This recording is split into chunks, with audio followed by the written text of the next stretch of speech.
Today we meet Dr. Tom Ingegno, a visionary in the field of integrative health.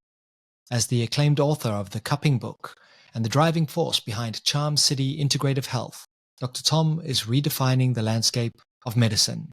Dr. Tom's journey is not just about healing, it's about changing how we perceive and achieve health.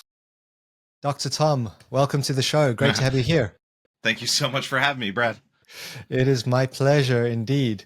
So perhaps for those who haven't encountered your work yet, you could share a little bit about you, who you are, what you do. Sure. So I have been a licensed acupuncturist here in the States for over 23 years. About 2015, I realized that I wanted to have more impact than just what my clinic could do, right? And there's only so many hours in a day. There's only so many hours I can actually work before I burn myself out. And I wanted to have a bigger impact on both Baltimore, where my practice is, and the world as a whole. And in 2016, I opened up my this hopefully will be the largest clinic I do, Charm City Integrative Health. We offer a bunch of services that in my head do something similar to Chinese medicine or traditional East Asian medicine as a better term. And some of them are modern techniques like cryotherapy, red light therapy, sauna. But all of those have a similar effect, or at least one effect that acupuncture also has. And all these services play nicely together. And in addition to that, to try and get the reach even further, because that's still local to me, I wrote my second book called The Cupping Book, which teaches home cupping therapy. It's super practical, super safe. It's been around for at least 5,000 years. And within a short little read, I'm confident I can have most people up and able to do cupping at home safely and effectively. Awesome. I'd love to just explore your why. Why are you interested in these modalities? Yeah, so I think oh God, I'm going to give you the backstory, which I've been saying a lot lately. So my grandfather was a pharmacist, and I used to help him out in his pharmacy. And one day he's counting out the pills. That was the old school way of doing it before robots started. And he said, these pills are $5 a piece, and back in the day, $5 actually bought something. Uh, and he's got to take 3 of them a day, and this guy doesn't make much money, and he's going to do this for the rest of his life. And he looked at me and he said, there's got to be a better way, and I'm looking for you to find it. And that kind of went into the back of my brain somewhere, and it went away. And when I was in college, pre-med, trying to get into med school, I had this epiphany. It's like I didn't want to go that route. I didn't want to do more drugs and surgery, and how much healing potential is there in the body? And certainly I do think there's a time and a place for drugs and surgery. I'm not anti any of that. But can we do something to stimulate the person to heal themselves, right? Really, that's the ultimate goal of any kind of healthcare, right? Make sure the patient can take care of themselves. And acupuncture opened up this unique way of looking at things within a very well-defined system that evolved over thousands of years to stimulate the body to naturally restore functions and do things that it's supposed to do. And within that, when you start looking at that, cupping therapy is one of those modalities that falls into traditional East Asian medicine, even though it has roots probably somewhere else. And we have all of these other traditional and modern interventions that are aimed at doing just that, right? Can we stimulate our body to do the thing it needs to do when it needs to do it, rather than just saying, look, we're going to take this drug and that's going to do this thing for you. Yes, leave that drug there. We always need that in the last ditch effort, but can we back that up and can we make your body function better? Makes a lot of sense. I mean, our bodies are magnificent chemical factories that can manufacture all kinds of things. Sometimes they just need a little bit of help, a little bit of direction, I guess. Yeah, yeah. And it's not that you can walk back, right? The goal of functional medicine is to go back to that root cause, right? And that concept comes from traditional East Asian medicine.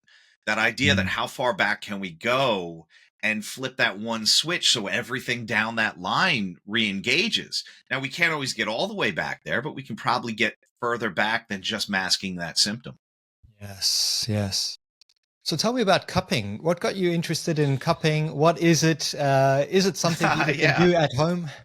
Absolutely. So this is one of my passions lately has been trying to find traditional practices that really mimic evidence-based medicine, or should I say not even mimic, they are evidence-based medicine. And evidence-based medicine has a few components, right? One of them is, are there actual medical studies on it? Two, is it something that the practitioner has good experience with it? And then three, is it something the patients want? Is it kind of in their experience? Is it something that they're interested in? And cupping hits all of those marks. It has been around, like I said before, over 5,000 years. Some of the first writings on it were in ancient Egypt in 1515. They found the Ebers Papyrus and they translated a whole section on cupping. So it has made its way around the globe via silk trade routes and all this. Hippocrates wrote a lot about it. It's known in Persia. It's a common practice is in the Islamic faith. It has its own modality within that, and it's really belongs to people all over the world. And modern day research, I mean, we have some amazing systematic reviews in the last few years looking at groups of studies to say definitively this does help with pain, especially neck and shoulder pain, low back pain. It can help with digestive disorders. It can help with some respiratory disorders. And traditionally, cupping is the application of cups to the body. We create a vacuum. Traditionally, they would use fire and just quickly in and out of this cup and stick it to the body, right? The fire eats the oxygen and creates the vacuum. So modern day tools have evolved where we have pumps, we have silicone cups that actually press against the skin and create the vacuum that way. Some of these pumps twist on, some of the pumps are actually electric, and they're widely available across the world throughout any online retailer. And if you have an Asian market in your area, you can walk into one of those into the health section and probably find a set of pump cups or silicone cups or something that's reasonably cheap. The theory about it is very simple. I've seen practitioners refer to it as grandma medicine. This was something when I was teaching at an acupuncture school in Manhattan. Um, a lot of the students would come in. They were international students, and it didn't matter what part of the world they were from. Was it Africa, Asia, Europe, Russia, wherever? They would always say, "Grandma used to do this," right? And for me, that's the biggest joy, right? Let's take that family medicine, that thing that we know had some value, and actually hold it in higher regard. So put that back into the households and let them use that, right? You can always go to the doctor later. If this is something that's not too severe, that you think you can handle, and you try it out for the occasional soreness and bumps and bruises and those kind of things. It's a great tool to have. And once you own those cups, especially if they're silicone or plastic, they're going to last your lifetime. you know so it's relatively low cost. There's very few risks and contraindications, so why not give it a try? The book that I wrote, this is not the Iliad. It's meant to be a quick read. It's meant to blow through it, and by the end of that book, you're supposed to have a working understanding of how to use those cups. Interesting. For anyone who's interested, the book is called The Cupping Book, Unlocking the Secrets of Ancient Healing. There's a link in the show notes. So what's the actual mechanism? And I remember seeing in the World Cup rugby, which was late last year, there were many, many players when they show the change room scenes with cup bruises on their backs. Yep. And when it's being used in high performance sports, it works. They don't do anything by chance. So what's the actual mechanism, and what does the bruising mean? So this is the kind of interesting thing, right? The suction itself is, I had somebody refer to it as a reverse massage once, and I thought that was brilliant, right? So we That think is massage brilliant. downward pressure, this negative pressure pulls the skin up into the cup, and that creates a space between the skin and the fascia, the connective tissue, and then that connective tissue pulls up, and the muscle gets a slight pull as well. So through that, when we're separating those layers, we allow blood to come up into that space. And that blood, traditionally in Chinese medicine, we say, oh, that's stagnant blood. It's not moving, right? It doesn't have the oxygen. It might have metabolic waste in it. But when we create this space, we're pulling it out of the deeper tissue, allowing fresh blood to come in behind it, right? And that fresh blood has oxygen and nutrients, and it's hopefully has a lot of the metabolic waste and the inflammatory markers not in it, right? We flush that tissue out. So that's one, we're actually softening up, like tenderizing meat. Sometimes I refer to it as, but on the second hand, what happens is at the surface, those capillaries, those small capillaries in the skin rupture, and that gives it the telltale bruise, right? The interesting thing about that bruise is your body has to clean that up. So initially we get this huge rush of fresh blood into the area, but for days after, as that bruise is sitting there, we're still bathing the area in fresh blood, allowing those capillaries to repair, but taking away all that blood that's being broken down. Wow. It's almost a way of, I've read a lot about PRP injections. Yeah. It's kind of doing that without having to inject yourself in a way. Yeah, I mean, you haven't spun it down and just got the platelets, but you are bringing fresh blood to that tissue, and that's where we get Yes. our healing. Is there anywhere that you shouldn't do it? For example, I can imagine people wanting to do facial rejuvenation, cupping their face. Maybe there's There are people that do that. This Yeah. book is not aimed at that. Okay. And part of the reason is you can get the bruising, right? Yeah. So there are techniques. They're really tiny cups. You put them on lightly. Even with that, I've seen some people go wrong with that, and they'll have a circle on their cheek for a couple of days. Mm. This is all dosage in that case. Yes. You mentioned, what does the cup mean? What does the bruise mean? I should say. If we look online and the bruises are dark purple or they're deep red, somebody will say, "Oh, that really needed it. It was stagnant." I kind of want to put a little bit of a caveat on that, because yes, it could mean that, but there's a bunch of other things, right? So you mentioned rugby players. Michael Phelps is a big Olympic swimmer, won a ton of medals for the U.S. And in 2016, he'd jump out of the water and he'd have all these purple marks all over him. And the next day, the news is at my clinic, talking about cupping. But what they didn't know, because those were all dark, because he just hopped out of the water and he had a trainer or a physical therapist or somebody pop cups on. He had blood pumping through his body at that time. He had just raced. So of course those are going to be darker. So sometimes it's the amount of blood flow you have going through there. Certain people have healthier capillaries than others. They don't rupture as easily, so you might not get as much bruising. So the real therapy comes by separating those layers. The bruising can mean things, right? I don't like when people use the word toxin and they don't qualify it. Like, what type of toxin is it? How much is it, right? Yes, saunas help us detox. Okay, but how and why and how much, right? There's always a level to that. So, when we say cupping detoxes the body, I don't like that statement, because I can't put that into any rational concept. There's no study for me to say, yes, this is what's happening.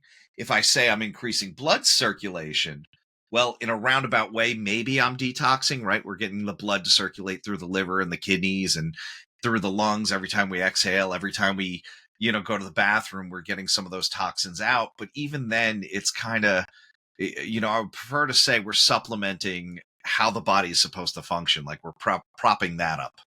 Can you use it in a preventative way? So instead of just focusing, for example, I've got a sore shoulder right now. Mm-hmm. I could obviously do it in a local area, but can you use it preventatively? Some people do, and it's really up to them. This is the thing when we talk about grandma's medicine. These aren't hard and fast rules. So I do have some people that do it. If they know they end up getting bronchitis every cold and flu season or something like that, they might work their upper chest or their upper back to kind of get more blood to the area of the lungs. Some people will use it even without, after they work out, they'll put them across their back or across their shoulders, because they know that's going to be sore the next day. Yes. Makes a lot of sense. What about people with poor circulation, for example, in their feet and toes? I imagine that could be really beneficial. It could be. What I would suggest is, if you're going to do something like that, look at the body as a whole unit Yeah. and kind of follow the blood flow. So anytime I treat somebody, whether it's with acupuncture or cupping or something, if they're having poor circulation down to their feet, I want to look at their hips and their low back, right? Because that's where the nerve impulses are coming off of. That's Mm, where our big arteries are coming off of. And while we don't want to, if somebody has deep vein thrombosis or they have a big vein under their skin, we're going to avoid that area for cupping. Areas like the hips and the low back are kind of this command area for everything down the legs. So I would start there. And yes, with the silicone cups, especially, you can definitely get some things on the calf or the bottom of the mm, foot, which can help increase circulation to those areas as well. nice. Why do you think people are interested in traditional practices? Because certainly in the work that I do, I hear more and more people talking about oils and Ayurvedic Mhm. medicine and so forth, even Qigong and other types of Yeah. movement. Why do you think there is a resurgence in interest? I think a couple of like really critical factors kind of came into play, right? We were like globally, we were all hit with COVID, right? Yeah. And no one knew how to handle that, right? I think it'll be 20 years before we even know enough to go, oh, here's why. Mm, And certainly, if we look at the way healthcare is, right, it's not it's illness management more, yeah. right? It's not about how do we live vibrantly and fully. And a lot of these traditional practices actually reflect well care, right? I do this so I stay healthy, right? That's it's a qigong is like, I love qigong, right? That is something that is so uh, and we have so many studies on that too, right? These are traditional practices that have good evidence, and they're ridiculously safe. I mean, qigong can be modified. It doesn't matter if you're in a wheelchair. It doesn't matter if you have respiratory disorders. You don't have to do these crazy big movements. And that's the same with cupping. As long as somebody can stick a cup to you, yeah, you're good to go.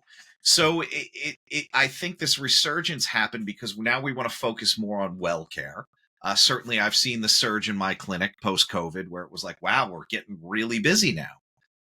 The focus is more on taking care of yourself, because down the road we don't know what's going to happen, right? This is something we should have always been doing, but in modern lifestyle we're too busy going and watching our TikTok feed and all that stuff Mm, to invest in ourselves. But there was a little bit of a wake up call there. I also think now that modern medicine is going, hey, you know what, there's something to this.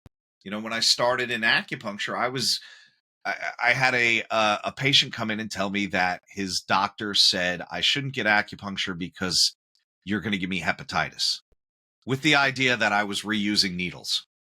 that's And crazy. and I said, 20 years before I got my license, we were using disposable needles solely, right? We weren't reusing needles. That we knew that for a lot longer than that. Even when they were reusing needles, they were cleaning them in an autoclave and sterilizing them. So it was a little bit of I can say, anti-Asian bias. I can say that there was a little bit of an ignorance from, let's say, modern medicine towards traditional practices. And now we just have this heaping mound of research. Acupuncture is one of the most researched medical uh, uh, medical disciplines there is. Two, we have a ton of patient demands, right? They want it because they've seen it work. Yeah. Sometimes it's last ditch effort where nothing else has helped me, and sometimes they know, hey, look, I'd rather do this before you do that surgery. If this doesn't work, the surgery's still on the table. So all of these things kind of came together, around 2020, where now we got to take better care of ourselves, and we want things that are not going to be, the 900-pound gorilla or that drug that's going to do something crazy to us while it's Yeah. attempting to fix us. Yeah. And wow, these interventions really work. And in worst case scenarios, most times it's, well, it didn't really help me. which is so Mm, much better than a side effect from a drug or a failed surgery or, who knows what else. mm. It blew my mind when I was speaking to a medical doctor recently who said in 7 years of training, they spent one afternoon on nutrition. Yeah. It says it all. I had I had a friend who he's an older gynecologist, and he said, yeah, we talked about nutrition once, but I was in the bathroom, so I missed it. Yeah, it was very tongue in cheek, but at the same time, I think it's foolish to think that that one appointment, that yearly checkup you go for, is the actual mark of you being healthy. Right? The things we put in our body, the way we move our body, the things we do to our body all add up into one, our longevity, two, our overall health, and three, whether or not we're going to get diseases that we may be predisposed for. Yeah. Yeah. Interesting. When I was called by my local clinic to, after turning 45, they said, okay, we need to have you come in. And I thought, okay, let's see what this is going to be about. And she said, look, it's time to start thinking about which medications you'll need for your heart and all of this stuff. So we're going to do a bunch of tests. I didn't even get a call back, not even just to say, well done, you're doing pretty well. It You're was doing just kind of good. like, it was almost like disappointed reaction. Oh, you've got a 0.1% heart risk. Fine. See you when you're Wow, that's 55. great. But I mean, there's no like asking, so what are you doing? Or what Yeah. can we learn from your practices? And it's just kind of like disregarded. We're not going to make any money out of you. It's Sad. and that's exactly it, right? I mean, we especially in the U.S. here. I don't know New Zealand system, but this is a profit based practice, right? So if I can't treat you, if I can't give you a drug, Yeah. you're not worth it to the giant hospital chains. You're not worth it to the pharmaceutical company. And like, I'm not trying to be a conspiracy theorist, but like when somebody figures something out and it's cheap and effective and doesn't hurt anybody, Yeah. it doesn't necessarily always make it to the market, does it? No. you know? It's like when people first started talking about the low carb diet. I mean, that was Yeah. met with all kinds of resistance. The first hmm people who hmm suggested, ketogenesis might be good for you. I mean, they basically were cancelled. It's scary.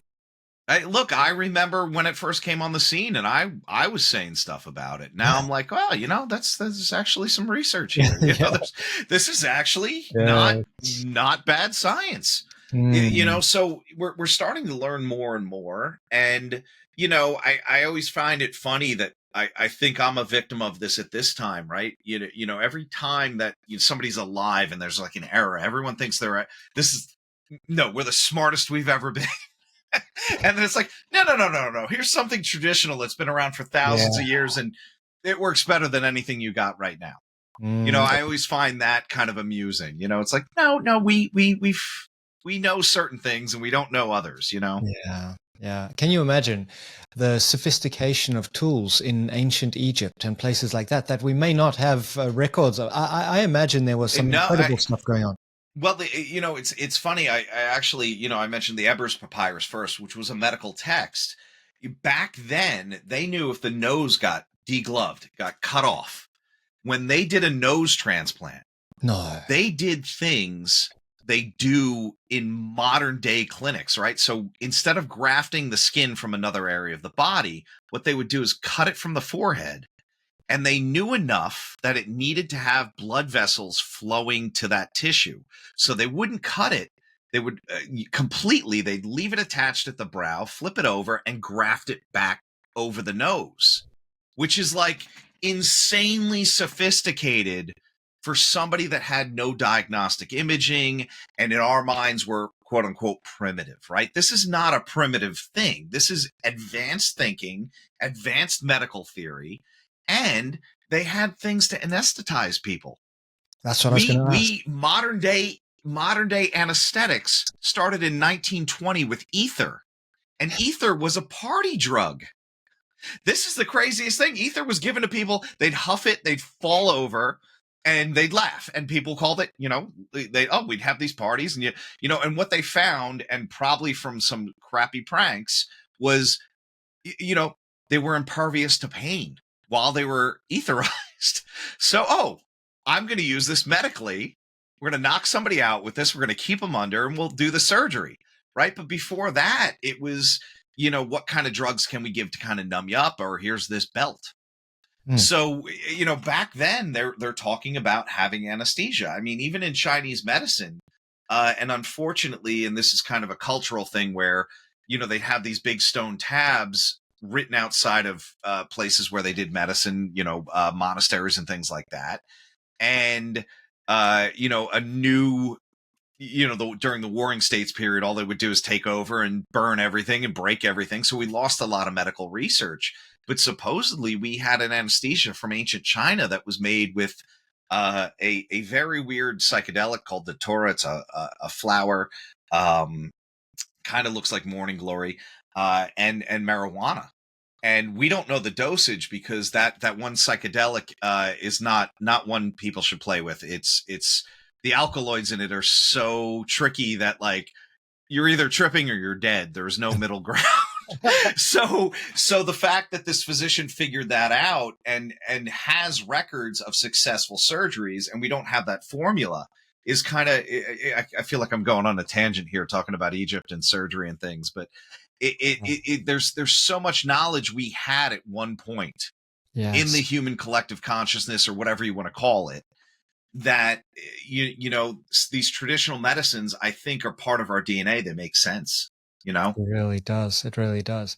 I mean, yeah, when you put it that way, to have only discovered modern anesthesia like just over 100 years ago, people were using other stuff for thousands, tens of Thousands of thousands of years. years.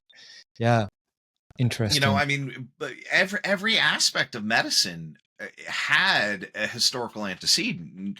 Some of them worked better than others, but it's not like it wasn't all. God, I don't even want to degrade anything. Like, like I was going to say voodoo, and I'm like, no, I think there's probably some value in voodoo too. But within this, the idea that like we thought it was all mysticism and magic and had no actual substance, and meanwhile, I just was there was just in the Journal of American Medicine, they did a formula based on Chinese medicine, which is a bunch of insects, and yes, it works to keep people from having heart attacks. No, this is a Western study, Mm. and you guys thought they were just putting creepy crawlies in a wine glass and you'd cook it as a tea and you drink it up, and oh, this is all made up. And it's like, nope, something about this. There's compounds in here that have beneficial effects on hearts. Amazing.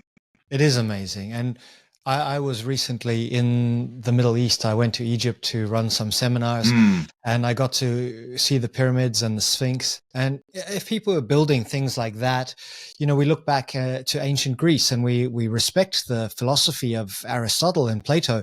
There was medicine at the same level of sophistication back then. So, and I feel like that's interesting that you mention that, because one of the things that I feel with Chinese medicine is people get hung up on the terminology without knowing the system, right? yeah. So when we talk about the humors, right, that was a big thing in Greece. Unless you understand the whole system, it sounds crazy. Why? Because they're not using a language that we have today. And it doesn't devalue that. It is an incredibly eloquent system of explaining things before we had MRIs and X-rays, and before we could just see what was going on. And that level of sophistication takes more cognitive power than looking at some blood work and going, oh, your numbers should be here, they're here. Yeah. That is a much heavier mental lift.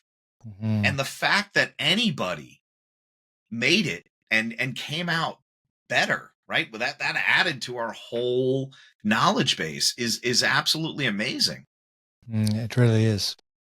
So what are some health practices that can make the greatest impact on someone's life? What would you recommend? Oh God, you already mentioned one. Qigong, love Yeah. it, love it. Tai Chi is its martial arts cousin, if you will. Most people can find a Tai Chi instructor before they find somebody that's just doing Qigong. Both of them are about gentle movements and breathing.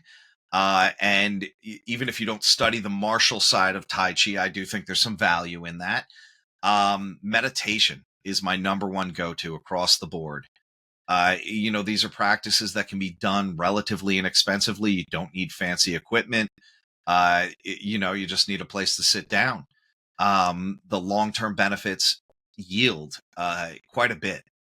But these are practices, right? They're not a one and done, right? Just as we don't go to to the gym, do a couple of sit-ups and go, okay, now where's my abs? We need to look at this as a lifestyle change, right? Mm-hmm. I think diet modification, and I'm not going to pick a diet for anybody, but you need to eat within your lifestyle, and in that, it has to support what you want to accomplish. If you don't want to accomplish anything, eat whatever you want. But Yes. if you want to do something, look at what you're putting into your body. We can call it keto, we can call it low carb, we can call it intermittent fasting, we can call it all these things. But remove processed foods. Eat more naturally, and you'll see improvement even within that. Yes. And those would be the three big lifestyle things. Move more, eat better is kind of a good philosophy. And you mentioned meditation. Any Yeah. particular form of meditation that you would recommend?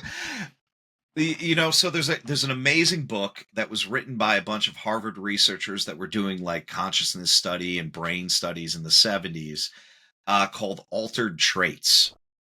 Yes. And it looks at long-term changes of what they call Olympic level meditators. Now, those are going to be monks that do silent retreats for long periods of time. Those are going to be your, high up in the Himalayan, sitting in a cave all day type people. And they have altered how their brain functions, which is absolutely amazing. Now, we don't have to do that.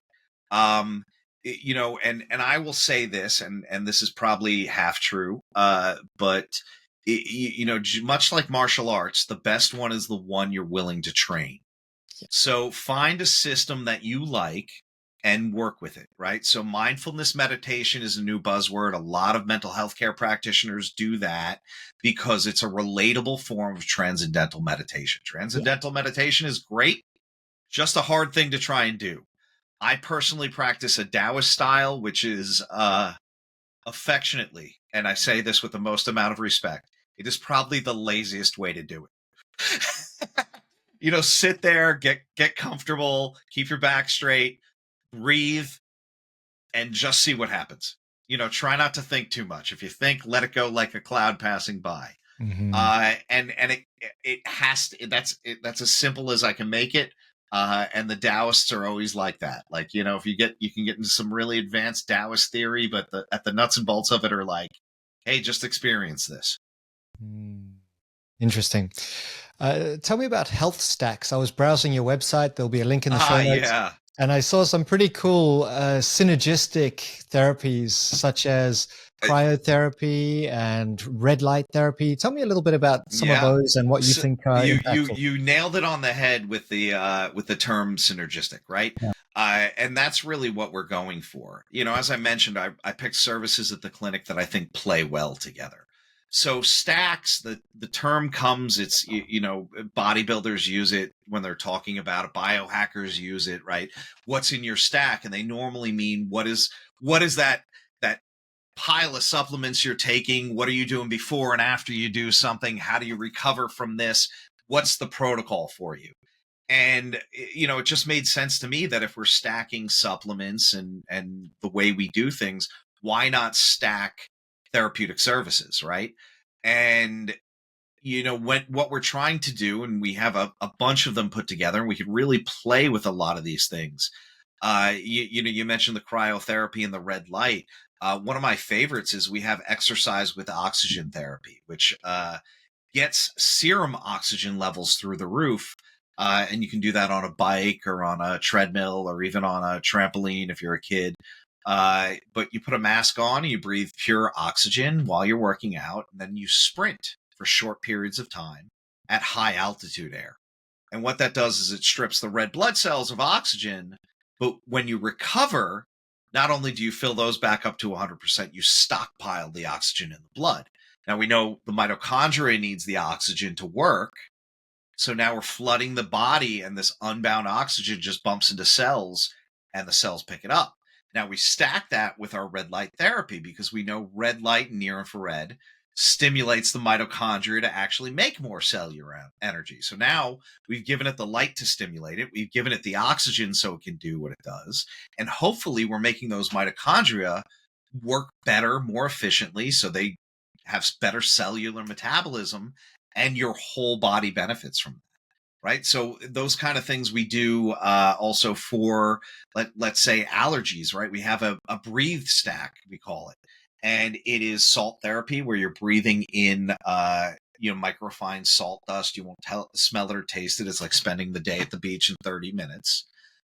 We do some cupping on the chest to open up the airways and everything. And then, we have a bunch of other services for, like, we call one AcheRx, where we're stacking things if you're coming in after a workout or you're a little beat up.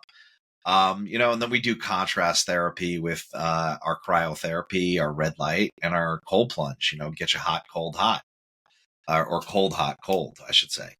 But all of these things, the idea is to, in one single session, get the synergistic effect, like you said, and really help people move a little bit faster towards their health goals. Amazing. What do you think of Brian Johnson, the guy who's, investing his fortune in trying to stay young forever? It's funny. I have a podcast with a buddy of mine, Matt Hampton, and we actually did a show. We watched his little, there's a YouTube clip on Vice. It's maybe a half an hour long. Yep. And it shows his protocol, and then they have some of the reporters doing the protocol. We're moving towards this. When we talk about healthcare as a whole system, N can't equal one. And what we mean N is like is one individual, right? We want to know the most amount of human beings. If we do this to them, what's best for them? And that's public health. That is kind of how all our healthcare systems are based, because we want to make sure that we're taking care of the majority of the people. But there's always going to be outliers. And what Brian Johnson is trying to do, and I respect him for this, it's his money. He can spend it any way he wants. He's trying to figure out, not for everybody, but for me, what is the best, right? And he's still running off the research that we have, collectively. But, he has a team. This is what I'm eating today. Why? Because your blood work came back this way. This is my workout for now, because I'm trying to do this. Now, a little tongue in cheek, and we did make some fun of him. He ended up getting COVID, right?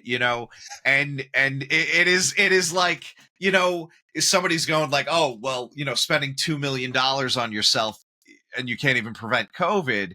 It's like, look, if you're going to get COVID, do you want to have a few $1 million invested into your healthcare, or do you want to be just some guy on the couch? Right. So on one hand, yes, it's kind of funny and ironic that, like, quote unquote, the healthiest man on the planet gets COVID. But on the other hand, I'd rather be the healthiest man than the least healthiest man, because my outcome is going to be a hell of a lot better. Yeah. Right. Yeah. So I respect him. I think I'll say something very Taoist, everything in moderation. So I don't think we need to throw the kitchen sink at your health. I mean, yeah, drinking probably isn't good for you, but in a social event and, with moderation, a drink or two so you can socialize and have a human experience, I think has some health merit too. Yeah. So I don't see the need to go that extreme, but if he wants to, good on him. He's not hurting anybody. I always think I wouldn't have a daughter if it wasn't for alcohol, but that's a whole other story. So there are some. It certainly helps shut off parts of the brain responsible for fight flight.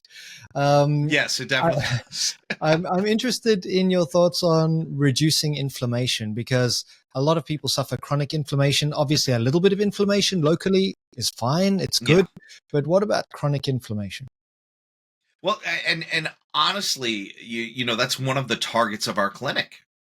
And it was a little bit of a play here, right? They say everybody's got to specialize.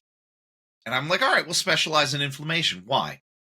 It's an underlying symptom of almost everything that goes wrong with us, Yeah. right? So we know if we can reduce systemic inflammation, we know if we can reduce chronic inflammation, you're going to get better. Now, that doesn't mean I'm not claiming cures. I'm not saying we're going to fix everything that's wrong with you, but so many things, autoimmune disorders, chronic infections, repetitive injuries, right? This is all just inflammation being stuck in tissue so the body can't function right. Mm.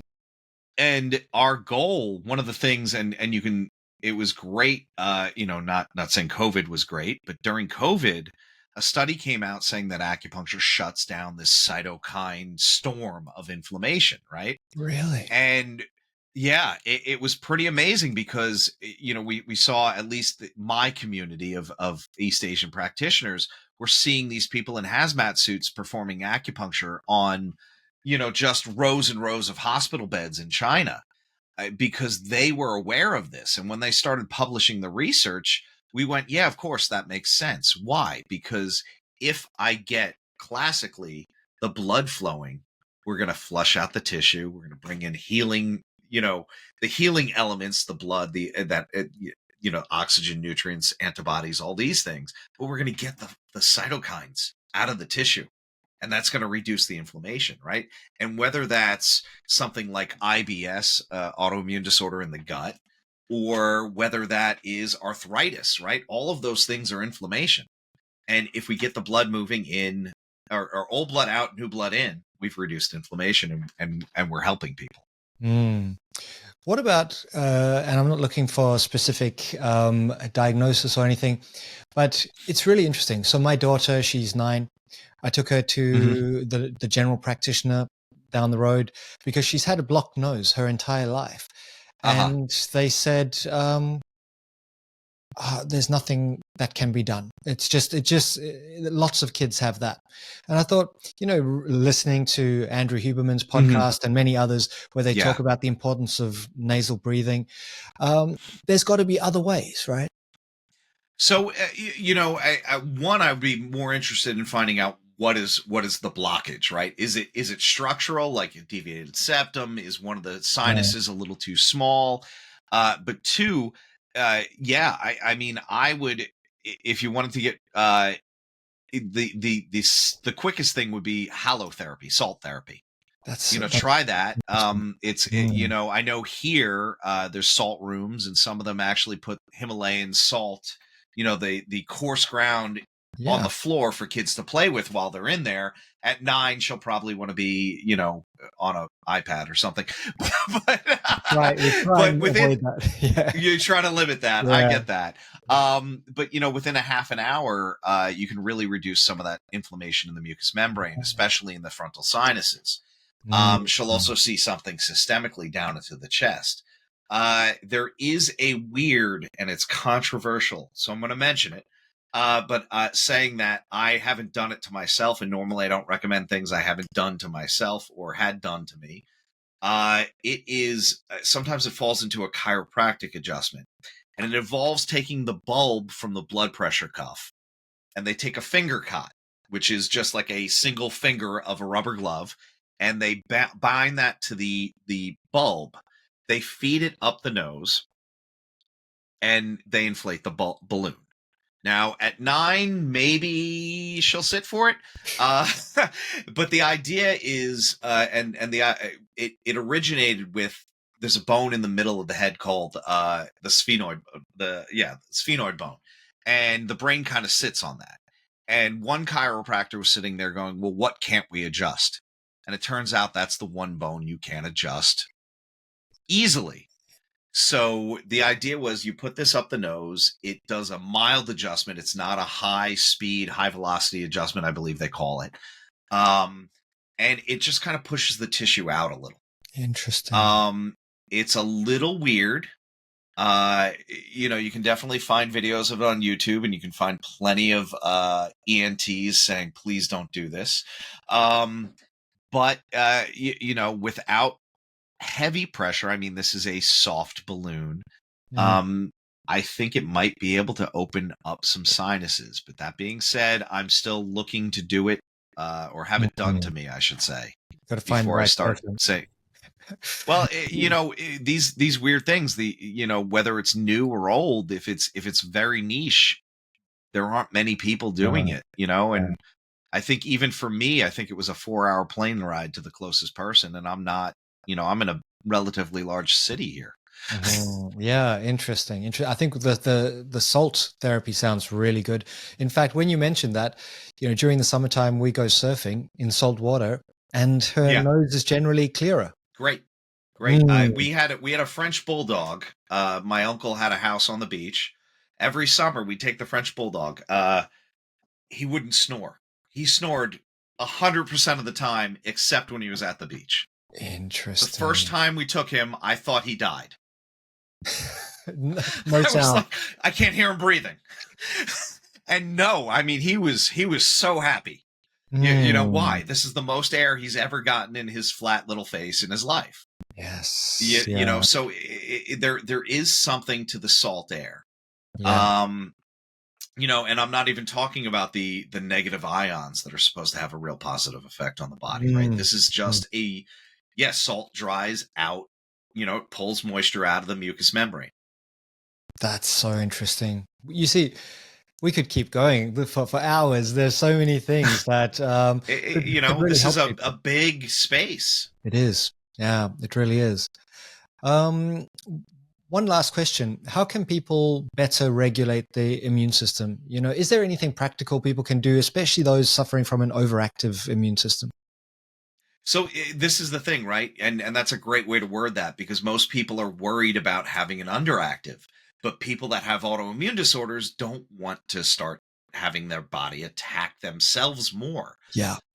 Regulation, I think, for me, and what I tend to recommend, because especially if they're immunocompromised and they're not feeling their best, light exercise, stretching, getting the blood moving in. And we're starting to see a lot more research coming out on like zone 2 exercise, right? That is not, full anaerobic activity. That is not driving your cardiovascular system into overdrive, but that's walking, that is stretching, that is qigong, that is anything that gets the heart rate up a little, but maybe just on the edge of breaking a sweat.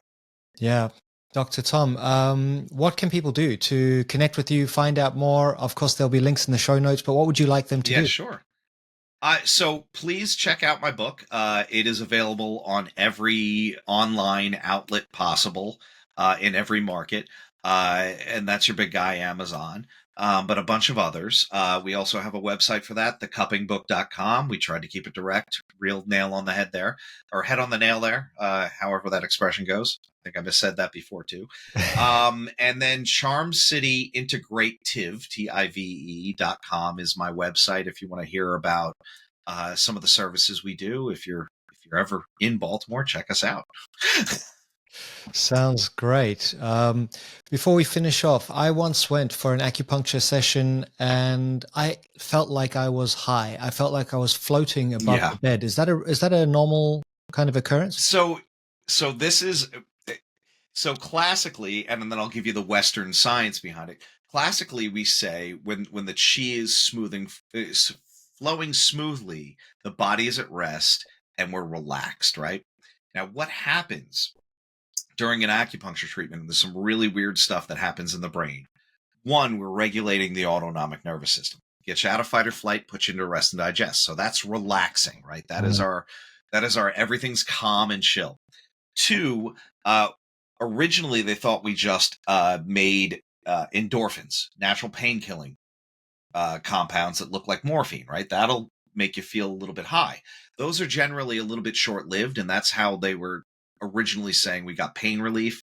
We know it's a bigger effect than that, not just this one thing. We do make endorphins during an acupuncture session. But the third thing that I really think is key, and we didn't know about this system until the 90s, it's called the endocannabinoid system. Endo meaning internal, cannabinoid from cannabis, marijuana, weed, whatever you want to call it. During an acupuncture session, we make a compound called anandamide. It's a neurotransmitter, Ananda is Sanskrit for bliss. Acupuncture puts this into overdrive, and it bonds to the same receptors in your nervous system that marijuana bonds to. So it is a natural internal cannabis compound bonding to your brain, making you feel high. Wow. I love that. That makes complete It sense. is it's absolutely crazy. And I know you're all the way in New Zealand. Oddly enough, one of my colleagues is an acupuncturist that I went to school with, not just in acupuncture school, but in high school. If you ever find Pi Barillis, I don't know if that's her married last name, if she goes by her married last name. She's an acupuncturist out there.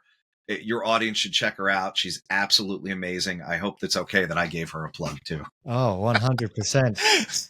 Thank you so much. This has been such an interesting talk. I've learned so much. I really appreciate it. Any final thoughts for our listeners who've stayed with us for the whole journey? Oh, just get out there and look around. There's so many modalities that we're just starting to see resurface. Traditional therapies from indigenous cultures, from traditional practices that you may not be aware of. That it's not. Please don't throw that baby out with the bathwater, I think is what I'm saying. Thank you so much. I really appreciate it. And to all of you who joined us, thank you for your time. And we'll see you in the next episode. Dr. Tom, thank you so much. Oh, Brad, this was my pleasure. This was so much fun.